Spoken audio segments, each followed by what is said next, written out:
Assalamualaikum warahmatullahi wabarakatuh.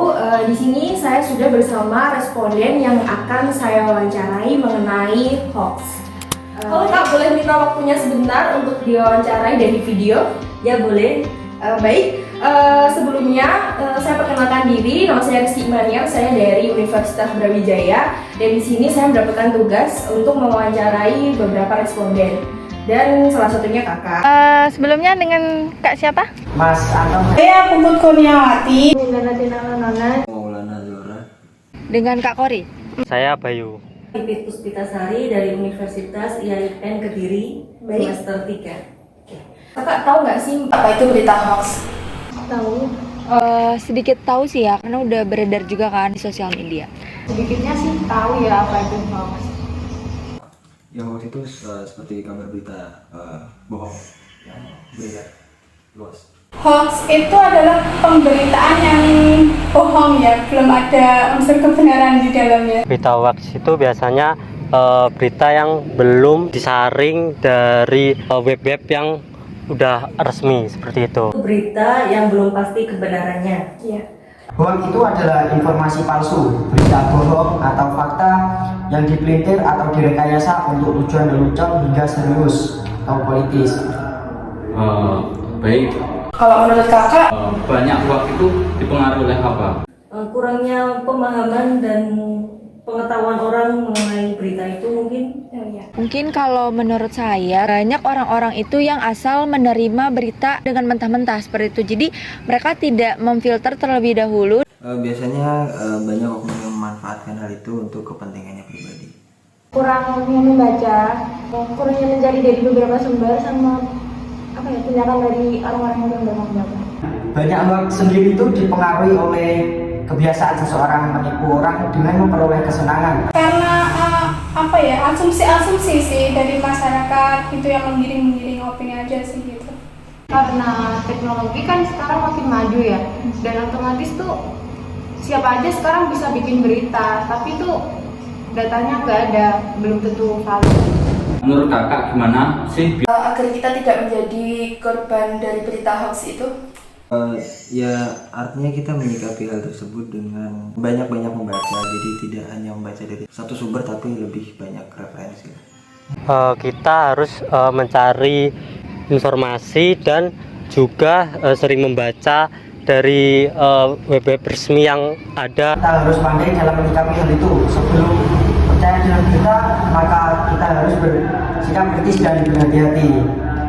Untuk solusinya kita harus kayak memilah dan memilih dulu berita dari mana dan sumbernya itu dari mana, kemudian mencari kebenaran terlebih dahulu atau kita bisa menyaringnya dan Kita kalau dapat informasi itu nggak langsung nyimpulin, terus cari dari beberapa sumber juga. Di sini kami mau memberikan sedikit informasi Bacaan atau PPT yang sudah kelompok saya buat. Tentang informasi dari hoax sendiri. Mungkin dari Kamal bisa membacanya sebentar ya.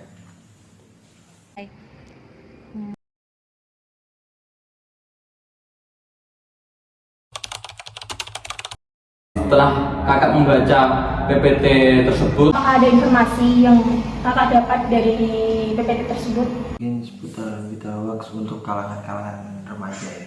Kalau informasi udah sebagai kayak yang hukum-hukum di undang-undang. Tentunya baca itu bermanfaat bagi aku dan nambah pengetahuan juga. Dari PPT tersebut itu sudah sesuai, karena di PPT tersebut berbicara mengenai beberapa efek atau tindakan yang harus dilakukan ketika adanya penyebaran hoax.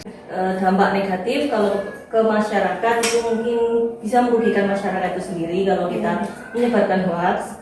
Kemudian pasalnya itu kalau nggak salah terdapat 7 ya, 7 pasal. bisa saya simpulkan tuh ternyata penyebar hoax atau dan sebagainya itu ternyata sudah ada pasal-pasalnya ya. Jadi tidak bisa sembarangan menginformasikan informasi yang salah gitu loh Mas. Apakah kakak setuju jika suara itu perlu bijak? Dalam berbahasa di sosial media. Setuju banget dong. Ya setuju. Tentunya sangat perlu karena hal tersebut akan mengurangi konflik dan juga mengurangi tingkat intensitas kabar hoax yang beredar. Ya tentunya harus berhati-hati ya untuk menyebarluaskan berita apalagi di media sosial yang dimana itu penyebarannya sangat cepat dan luas gitu loh ya. Sebagai anak muda zaman sekarang itu tidak apa-apa menggunakan bahasa gaul, tapi mungkin diperhatikan terlebih dahulu, dan yang dimana sosial media itu bisa dilihat oleh seluruh orang atau mungkin seluruh dunia gitu.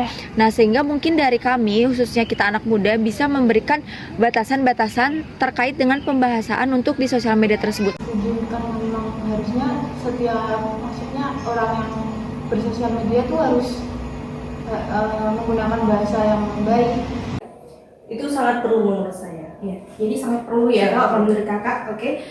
Saya sendiri sangat setuju bijak dalam menggunakan bahasa dalam media sosial untuk mengurangi konflik antara sesama orang yang menangkap berita atau informasi.